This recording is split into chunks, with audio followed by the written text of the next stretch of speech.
Kumusta mga kanis? Welcome back sa ating YouTube channel, Believe in Noises. So ngayong araw, another update naman tayo about politika ng ating bansa. So ang video to is mula na naman kay Viral Broadcast PH. So meron itong pamagat na breaking news. Villanueva di kinaya kahihiyan. Biglang nagbitiw sa pwesto?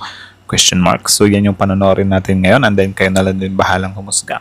So bago natin simulan, Viral Broadcast PH, supportahan nyo yan. Tapos syempre courtesy din kay Attorney Enzo Recto at syempre sa Senate of the Philippines.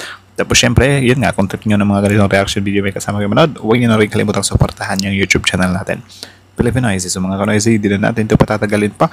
Simulan na natin, baka agawin pa ng China. Again, nababagat ng video ito, breaking news, Villanueva di kinaya kahihiyan, biglang nagbitiw sa pwesto. Dapat nga talaga sa mga yan, nagbibitiw ng pwesto eh. Diba? Kapag ka may issue na, BTO na. Viral page, Filipinoises, like, comment, share, subscribe, start. Hello po mga ka-viral and welcome back again to this YouTube channel. Latest update na naman tayo ngayon. Naging mainit ang pagganap ng People's Rally noong nagdaang araw ng libu-libong mga Pilipino na galit na nananawagan sa gobyerno na panagutin ang mga involved sa korupsyon at pagnanakaw sa bilyon-bilyon na pondo para sa mga flood control projects ng bansa, kung saan maraming mga matataas na opisyal ang dawit at nalantad ang ginawa sa mga budget na para sa flood control. Isa sa mga senador na pinangalanan ay si Villanueva kasama si Jinggoy Estrada pagkatapos silang pangalanan ng dating Assistant District Engineer ng Bulacan na si Bryce Hernandez at ni Engineer JP Mendoza sa House Committee hearing. Villanueva ay hindi kinaya ang pambabatikos at biglang kumalas. Matatanda ang todo, tanggi at galit na bumuelta sina Villanueva at Estrada laban kina Hernandez dahil sa pagdawit ng kanilang pangalan at tinawag nila itong sinungaling at merong umanong mga kongresista na nagdidikta sa kanila upang idiin sila. Buelta ni Villanueva ay wala sa GAA or General Appropriations Act ang sinasabing 600 million na budget na ipinupukol sa kanya, subalit nabulgar. Yung GAA din yung ganyan ba? Paano ba nila yan? Kasi, yun nga, kahit sabihin naman ni Villanueva siguro, I think meron namang ibang way, di ba? Para magawa niya yan. Di ba? Hindi lang naman siya enough na porket wala yung pangalan mo doon. Kasi, syempre, yung iba naman dyan is nag-iingat na sila. Di ba? Kumbaga, yung mga ginagawa nila parang untraceable. Pero in the end, natitrace pa rin. Di ba? Kasi sabi nga nila, walang sikretong hindi nabubunyag. Maybe yun yung kaya siguro din, kampante ganon. I don't know. Sa pamamagitan ng pag-iimbestiga ni Senator Lacson na hindi galing sa NEP or GAA ang 600 million na inililing kay Villanueva kundi galing umano sa unprogram funds na maaring galing sa DPWH or sa DBM. Kung kaya ay hindi ito madaling ma-track down kung sino ang proponents ng 600 million project na ito. Ayon naman kay Senate President, in short, nagiging matalino siya sa part na yan. Diba? Sabi nga ni Lacson, diba? Sayang yung talino. Kung ginamit sana sa yan, maganda yan. Maganda sana yung kalalabasan ng bansa natin. Agree naman ako doon. Soto ay pananagutin nito ang involved dito kahit ito pa ay kasamahan nila sa Senado.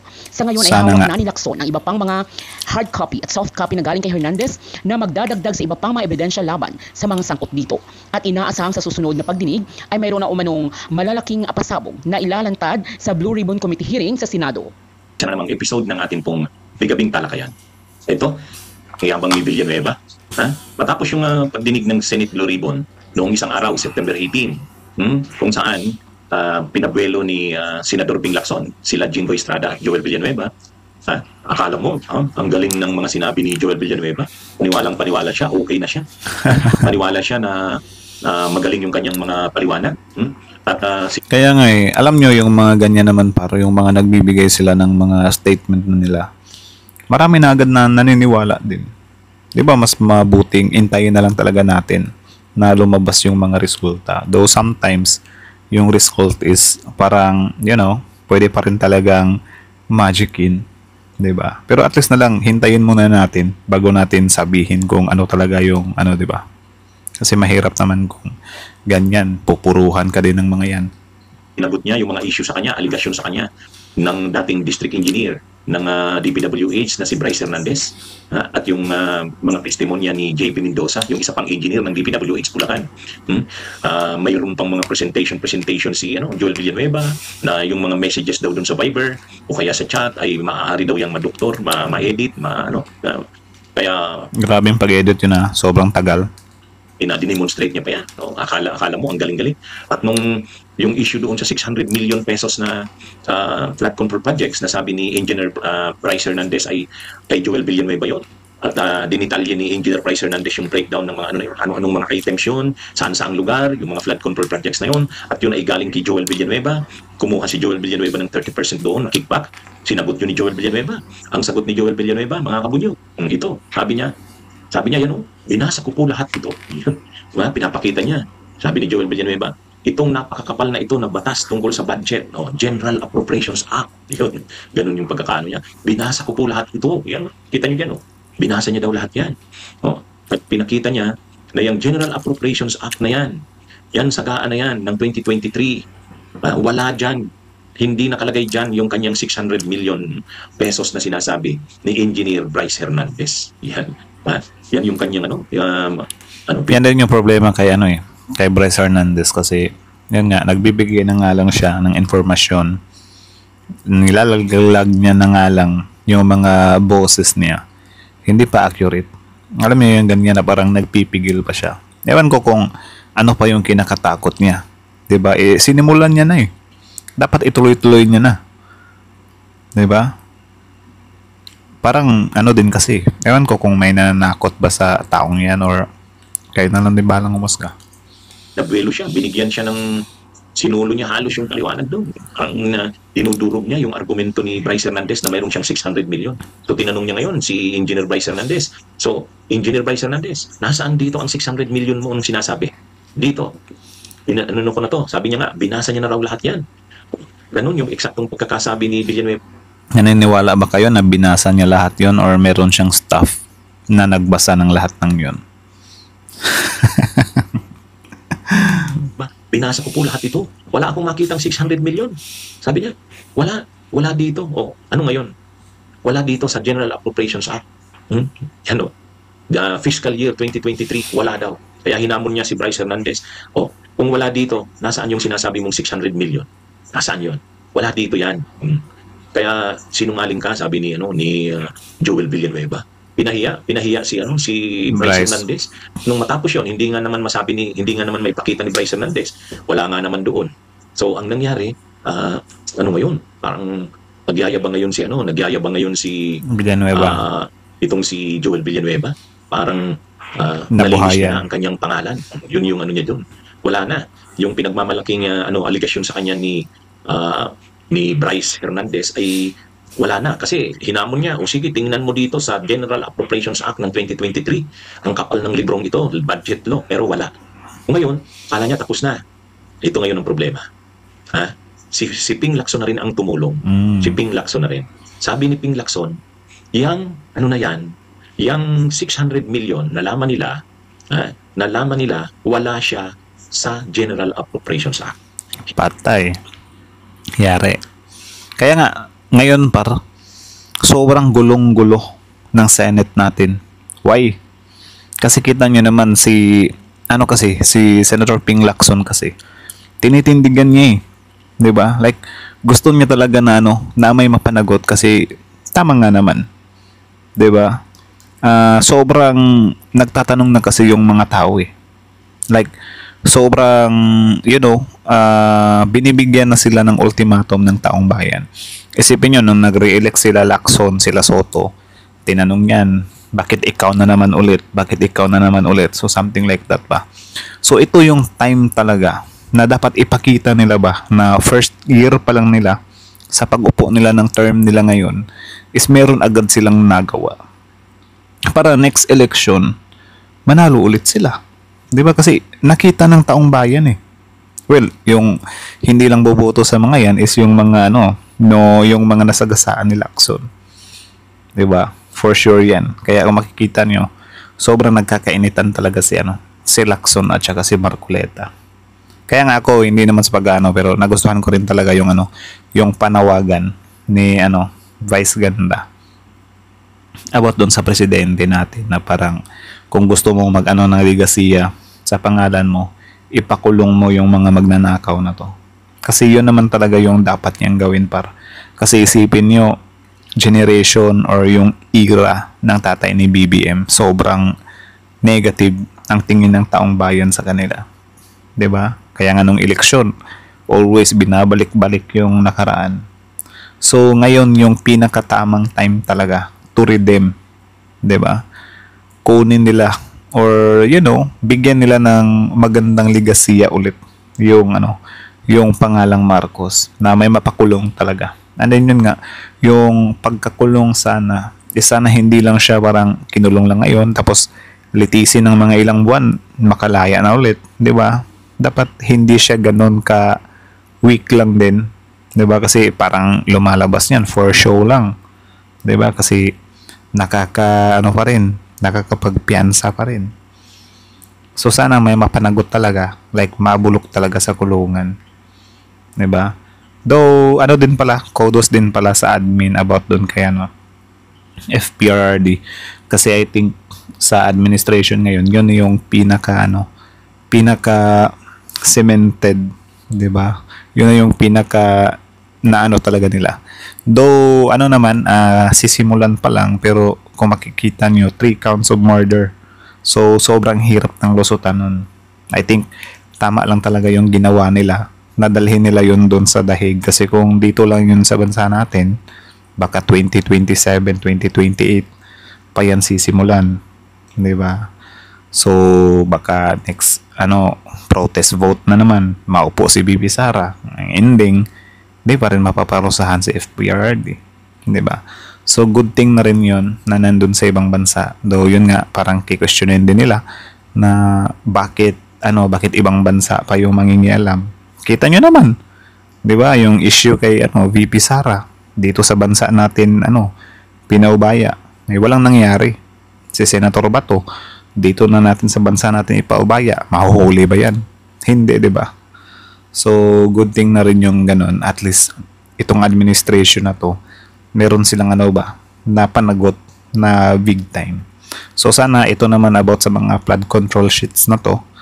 Sana masolusyonan agad to and then yun may mapakulong talaga.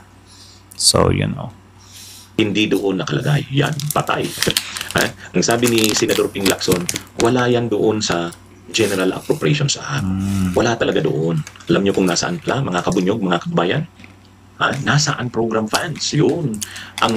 Yung kay Jinggoy, di umano, ayon kay Lacson, yung 355 million pesos ni Lacson, ni Estrada, nasa 2025 GAA insertion. Pero yung kay Villanueva, 2023 unprogrammed funds. So hindi siya sa GAA. O yan, sabi ni Lacson. Alleged Estrada insertions seen in 2025 GAA. Villanueva's in 2023 unprogrammed funds. Yun. Kaya naman pala ang yabang ni Joel Villanueva manghamon kay Bryce Hernandez. Ituro mo nga kung nasaan dito sa 2023 na General Operations Act. Yan. Ituro mo nga, wala naman pala doon, nasa unprogrammed funds. Kaya yan po, lininaw yan ni Ping Lacson. Ito po ang pagkakalinaw ni Ping Lacson. Lacson confirms 600 million pesos for Bulacan flood control projects under unprogrammed funds. Nasa unprogrammed funds siya. Ano ba yung ibig sabihin ng unprogrammed funds na yan? Mga kabunyog, kapag pinapasa yung budget, tulad nitong 2023 budget, diyan sa diyan sa 2023 budget, mayroong item diyan, unprogrammed funds. Pero kung ano-ano yung unprogrammed funds na yan, hindi pa yan alam. Kaya nga unprogrammed Pero linalagyan na yan ng malaking amount. Halimbawa, noong 2023 daw, 700 billion pesos. Noong 2024, 800 billion pesos na. Lump sum ang nakalagay doon, 700 billion pesos, unprogrammed funds. Tapos, so in short, parang gobyerno lang din natin yung na makurakot yung pera ng taong bayan. Kasi hinahayaan nila ng ganyan eh. Di ba dapat sabihin natin na unprogram? Dapat kung may isisingit sila dyan, i-insert sila dyan, aanuhin pa rin. Di ba? Stricto pa rin dapat. Di ba? Kasi kung hindi, dyan talaga sila, magnanakaw talaga sila dyan. And I think, sobrang daming guilty niyan. Hindi lang ngayon. Kasi kung tutuusin talaga yung sahod ng politician dito sa bansa natin, tapos yung lifestyle nila, hindi talaga nagmamatch eh. Mas grabe talaga yung lifestyle nila over sa sahod nila. So saan ba nila kinukuha yun? 'Di ba? Hindi doon sa nakaw, doon sa mga suhol, mga bribes, mga kickback, SOP. 'Di ba? Kaya nga kahit anong tanggi talaga nila paro. Tayo mga Pilipino na mulat na. Sobrang hirap eh. Kahit anong acting bang gawin nila, kahit gaano pa yung mga ugat nila dito, kitang-kita na. Hindi nakapanipaniwala eh. Diba? Ano yan? Parang pinanganak tayo kahapon. Maniniwala tayo sa ganyan. Siguro noong 2010, 2016, 2020, sobrang dami pa nating nauuto nun. Pero ngayon, 2025 na. Sobrang hirap na, like, mga diehard na lang siguro yung mananatili. Like, alam mo yung diehard na kahit sobrang maling-mali na, susuporta pa rin. Yung ganyan, nakakainis. 2024 budget, ang program funds, 800 billion. Yun na nga yung ina-argue rin natin. Alam nyo sa mga talakayan ko, sinasabi natin, huwag kasi dapat yung program funds kasi prone sa corruption yan eh. Parang pork barrel yan ng Malacanang eh. Tama. Kung binigyan ka ng 700 billion noong 2023, lalagyan mo lang na item lalagyan mo lang doon na label sa budget and program funds. Bahala na ang presidente kung ano yung unprogram funds na yun. So, hindi mo talaga doon makikita yung project ni Villanueva kasi unprogram funds lang ang label doon, lump sum. Pero, ang nangyari, nung 2023, naka-access si Joel Villanueva ng 2023, ay ng 600 million saan program funds na yun na lump sum. Ang tanong ngayon, sinong connection ni Joel Villanueva? Yun Kung lang. totoo yung sinabi ni Lacson, na yung 600 million na yun, na flood control, ay galing ay unprogram funds. Kaya ito rin yung diniscuss ni Win Gatchalian. Tingnan nyo yung caption sa baba. Paliwanag ni Win, paano nakukuha ng DPWH ang unprogram funds? Kasi ang lumalabas dito, hindi naman si Joel Villanueva ang direktang humingi niyan sa Malacanang. Siyempre, ang humihingi niyan, kasi ang program funds yan, lump sum yan, hawak na yan ng DBM. Hihingi ka doon. Sino ang humingi ngayon sa DBM? Siyempre, DPWH. Yung hiningi na yun ng DPWH, ibig sabihin, mayroong nag-instruction sa DPWH, hilingin nyo ito. Kaya, ang malaki ditong pangyayari, malakas si Villanueva sa DPWH kung totoong nakuha niya yung 600 million sa program funds. At yung DPWH naman, malakas sa DBM. At yung DBM naman, bakit inaprubahan niya ng DBM? Ganun lang kadali yung ginawa ng DBM. Kaya, So ngayon, lumalabas na yung motibo or parang nakukonekta na talaga natin na yung mga larawan na yun, may mga ibig sabihin talaga yun. And then yun nga, kung isang larawan lang na magkasama sila, baka maniwala pa tayo na nagpa-picture lang yung taong yan. Pero may kanya-kanyang event or kahit magkaibang event, tapos same pa rin kayo na nagsama kayo na parang may bonding or magkakilala talaga kayo. Ibang usapan na yun. Parang nagiging kumare o kumpare na kayo nun. Di ba? Parang nagiging kumpare na kayo sa isa't isa nun. Yari. Nakakahiya yung part na yun na parang tapang-tapang niya. Like, ito yung presentation ko bukas. Boss, tingnan mo yung presentation mo bukas. Sabi siguro, uy, grabe to ang galing mo talaga. 'Di ba? Solid. So, babanggitin ko yung GAA. 'Di ba? Na walang insertion ng 600 million doon. Yung babanggitin ko, yes sir, sobrang solid niyan na alibay. Ito, sobrang kapal ng 2023 GAA. Wala kung dito. Nasaan yung 600 million dito? Sobrang tapang niya ngayon. Inayari. According to Lacson, mas malalim pa yung alam ng team namin kaysa sa baha. Yari. Doon pala sa program funds nilagay. So in short, kung nagawa ni Senator Villanueva yan, kung totoo man, disclaimer, for sure, sa ibang aspect naman, sa ibang mga corruption naman, I mean, mas malaki pa yan, or mas marami pa yan. Hindi lang si Villanueva yung if ever totoo, hindi lang si Villanueva yung nakakasingit dyan. Marami pang iba mga Poncio Pilato dyan. 'Di ba? So ito talaga kapag sineryoso talaga to ng admin at itong grupo nila Lacson, Senator Lacson. Itodo talaga nila to. I think magkakaubusan ng politiko sa bansa natin 'Di ba? So ngayon kita niyo naman nadagdag na si Senator Bong Revilla. Ay hindi pala siya senator na ngayon. Natalo pala 'yun. Natalo pala 'yun. Si dating Senator Bong Revilla. Ang saklap nun kung totoo 'yun. Natalo ka na. tatalunin ka pa sa korte. Di ba? Tuloy. Ano to marami ditong mananagot. Yan sa issue na yan. Kaya nga dito, ang ginawa nating title dito, akala ni Villanueva, nakaligtas na siya. Oh, ha? Okay, akala niya okay na siya. Pero ang totoo, mas malala pala ang kanyang problema. Bakit? Bakit mas malala ang problema niya? Dahil nakita ngayon na yung 600 million pesos niyang flood control projects, kung kanya nga talaga yun, ayon kay Lacson, ay galing sa unprogram funds, papalalimin na ngayon. Tatanungin ngayon ng DBM. Paano nyo nirelease yung 600 million na yan sa Bulacan flood control projects? Sa tanungin ngayon ng Department of Budget and Management, sinong humingi niyan sa inyo? Isasabihin halimbawa, si Secretary Bunuan ng DPWH, ipapatawag ulit si Secretary Bunuan ng DPWH. Paano nyo naman, saan galing naman yung 600 million na Secretary Bunuan, ay former Secretary Bunuan? Sasabihin niya kay former si Yusek Bernardo. Kaya itong si Yusek Bernardo, napakatindi ng papel niyan. Kasi yan yung boss ni Henry Alcantara. Pagkukunik-kunik ito mga kabunyog, kaya lang kailangan talaga. Kung hindi man Senado ang mag-imbestiga niyan, yung Independent Commission, malaki ang magiging papel nun. Itong ginawa na ito ni Joel Villanueva na nagyayabang siya.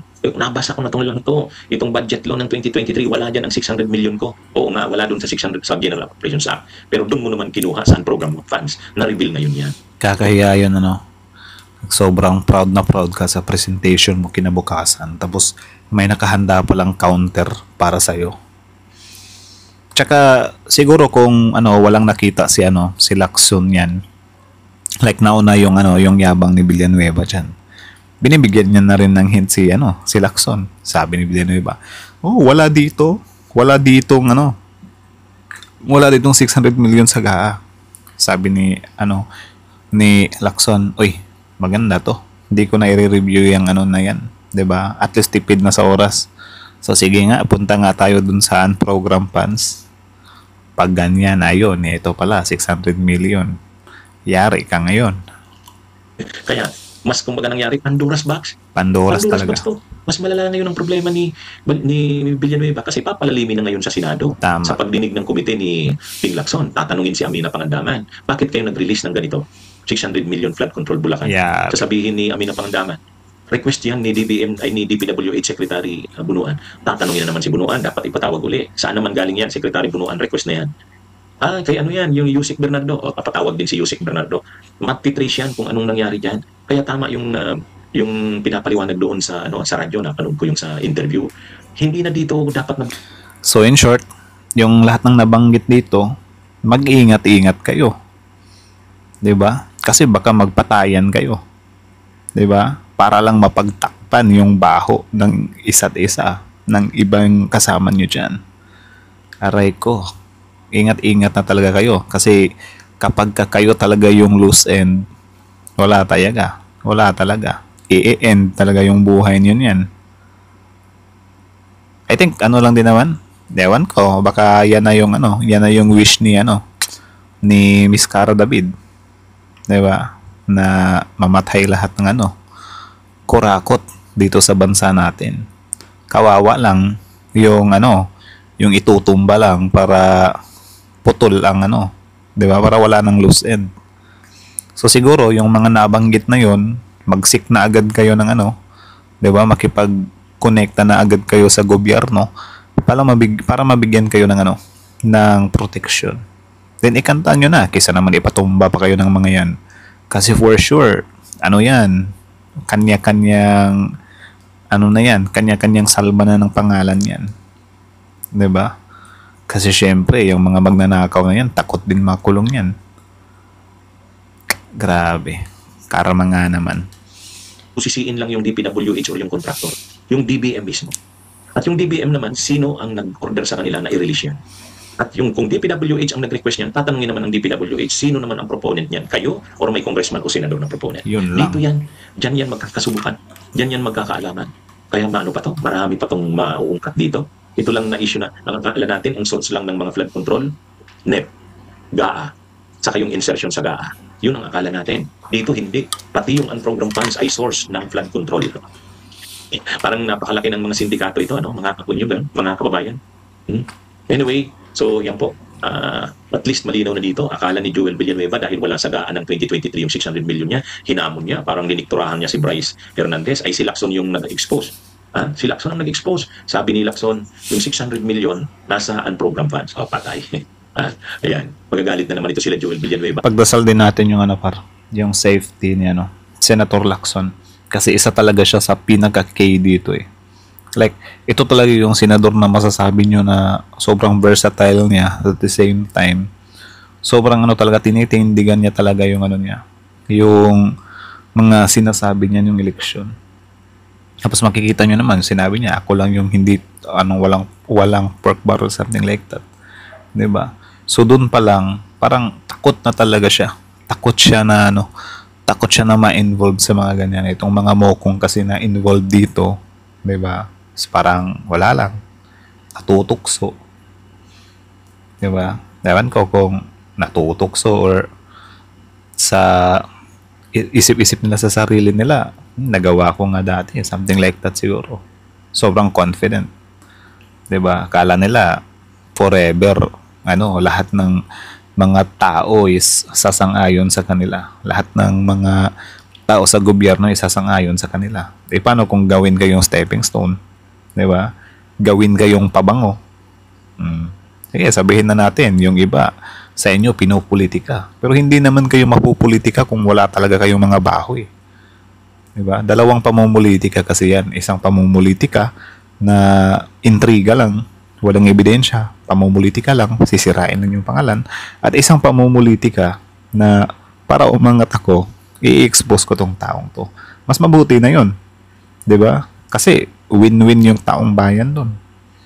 Na gawing stepping stone yung mga kumag na mga involved sa corruption na yan. Ako okay na ako doon. Kahit mag-grandstand pa yung mga sina Georgian, as long as may expose talaga yung mga Poncio Pilatong yan. Goods lang ako doon. 'Di ba? Baka iboto ko pa yan next election. Si Jingo Estrada kay Ping Lacson. Bakit parang si Ping Lacson yung nag-provide ng mga information? Siyempre, hindi naman alam ni Bryce Hernandez yun. Paano niya naman malalaman yun? Ang alam niya lang, may 600 million na dinownload at kay Joel Villanueva yun. Tama. Kung saan yun, kung saga yun, insertions yun, hindi niya na alam yun. Kaya dito, medyo nakukumpleto na natin ang picture. Okay? So, tama naman. If ever totoo to, siguro, napag-isip-isip nila, Joel Villanueva na parang, if ever lang na parang, okay lang siguro na ma-expose yung mga conversation namin. Hindi naman nila kayang patunayan yan eh. Kasi kami lang naman yung may access dito sa unprogrammed funds or sa mga ga-agaan na to eh. Hindi nila ini-expect na from their own colleagues lang din pala. 'Di ba? Ewan ko kung na-anticipate nila yan. Or siguro di nila na-anticipate talaga na possible iimbestigahan sila ng kapwa nila senador.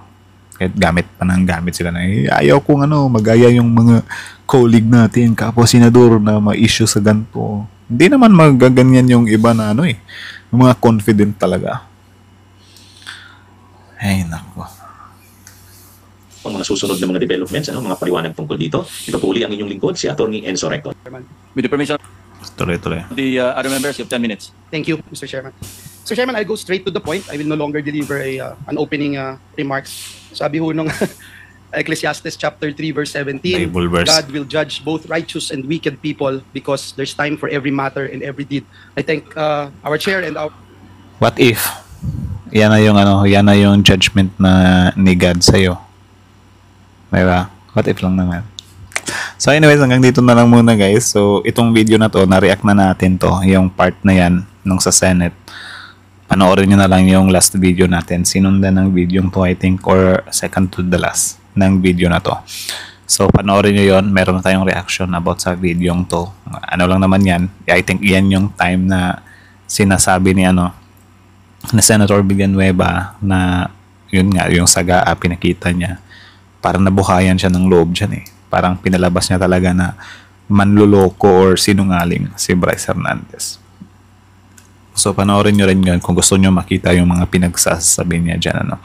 So yun nga kudos kay Senator Ping Lacson talaga. And then, yun nga, ipagdasal natin yung safety niya kasi in the midst of, bookingan ng mga kurakot na politician na sobrang ilang dekada na walang sumusubok.